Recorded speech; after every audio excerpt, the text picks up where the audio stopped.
ये है talks news network और आप देख रहे हैं पॉलिटॉक्स, राजनीति का कच्चा चिट्ठा। देश में जब इस बात को लेकर हर कोई जानना चाहता था कि मंत्रिमंडल में किसका नंबर लगेगा, उसी वक्त एक अप्रत्याशित खबर आई। खबर थी कि नीतीश कुमार की जनता दल यूनाइटेड मोदी सरकार में शामिल नहीं होगी। खबर आने के बाद राजनीतिक हलकों में तहलका मच गया। नहीं शामिल होने के कारण तलाशे जाने लगे, लेकिन फिर कुछ समय बाद जानकारी आई कि नीतीश कुमार ने प्रधानमंत्री से चर्चा कर अपनी बात उनके समक्ष रख दी है, जिसमें उनकी तरफ से कहा गया कि जेडीयू सरकार में शामिल नहीं होगी। शुरुआत में कयास लगाए जाने लगे कि नीतीश कुमार जो विभाग चाहते थे वह विभाग जेडीयू को नहीं दिया जा रहा था, इसलिए नीतीश नाराज है। मगर बाद में खुद नीतीश कुमार ने स्थिति को साफ कर दिया। उनकी तरफ से कहा गया कि जेडीयू का बीजेपी सरकार को समर्थन जारी रहेगा, लेकिन यह समर्थन बाहरी तौर पर रहेगा। जेडीयू सरकार में शामिल नहीं होगी। जेडीयू की हर हाल में मोदी सरकार में हिस्सेदारी हो, इसके लिए बीजेपी अध्यक्ष अमित शाह और पीएम नरेंद्र मोदी ने अंत समय तक जमकर प्रयास किए, लेकिन वे नीतीश कुमार को इसके लिए नहीं मना पाए। नीतीश अपनी पार्टी के किसी एक सांसद को मंत्री बनवाने के लिए तैयार नहीं हुए। जेडीयू के सरकार में शामिल नहीं होने के ये प्रमुख कारण रहे हैं।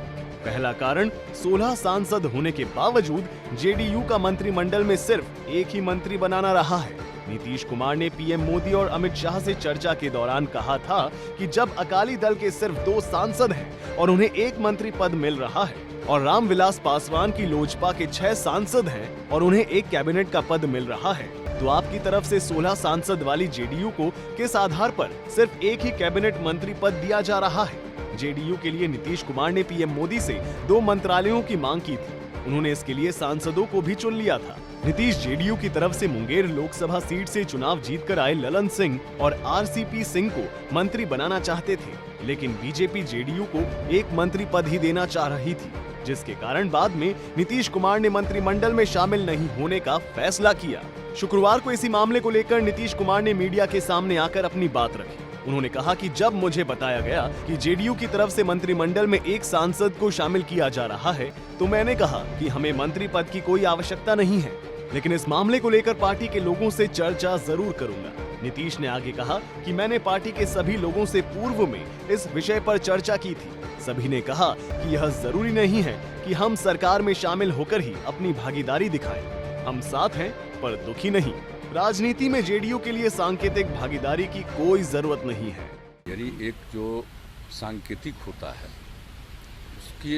उसकी भागीदारी की कोई जरूरत नहीं। अगर भागीदारी करेंगे तो कोई प्रोपोर्शनल होना चाहिए। तो ये बात हमने कहा था कि कोई भागीदारी होती है तो सचमुच कौन कितना भागीदार हो रहा है, कितने नंबर ऑफ सीट्स पर किसी को देंगे, यानी प्रोपोर्शनल रिप्रेजेंटेशन होना चाहिए। ये हम लोगों के पार्टी के सब लोगों की ये बात थी, लेकिन प्रोपोर्शनल रिप्रेजेंटेशन होना चाहिए और उसमें हम लोगों को कितनी सीट चाहिए इसके बारे में हमने कुछ नहीं कहा।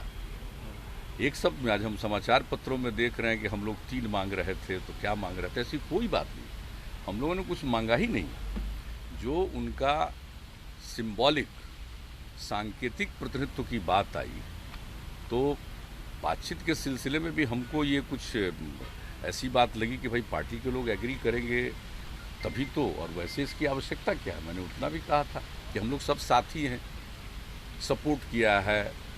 पॉलिटॉक्स के लिए शुभम शर्मा की रिपोर्ट। ये है टॉक्स न्यूज नेटवर्क और आप देख रहे हैं पॉलिटॉक्स, राजनीति का कच्चा चिट्ठा।